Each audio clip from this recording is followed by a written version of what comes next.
போதைப்பொருள் ஒழிப்பு தினம் international day against drug abuse சர்வதேச அளவில் அனுசரிக்கப்படுகிறது.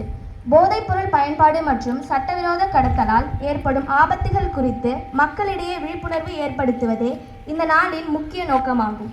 இந்த தினத்தின் முக்கிய குறிக்கோள்கள் மற்றும் செயல்பாடுகள்: விழிப்புணர்வு: போதைப் பொருட்களுக்கு அடிமையாதலால் ஏற்படும் உடல்நல கோளாறுகள் மற்றும் சமூக பிரச்சனைகளை மக்களுக்கு உணர்த்துதல்.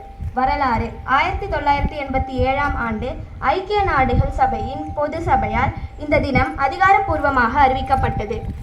மனிதநேய அணுகுமுறை: போதைக்கு அடிமையானவர்களை தண்டிப்பதற்கு பதிலாக அவர்களுக்கு மறுவாழ்வு மற்றும் மருத்துவ உதவிகள் வழங்குவதை ஐக்கிய நாடுகள் போதைப்பொருள் மற்றும் குற்றப்பிரிவு வலியுறுத்துகிறது. இந்தியாவின் தடுப்பு நடவடிக்கைகள்: இந்திய அரசின் உள்துறை அமைச்சகத்தின் கீழ் இயங்கும் போதைப்பொருள் தடுப்பு பிரிவு NCB நார்கோட்டிக்ஸ் கண்ட்ரோல் பியூரோ நாடு முழுவதும் போதைப்பொருள் கடத்தலை தடுத்து கடுமையான சட்டங்களை செயல்படுத்துகிறது. நன்றி.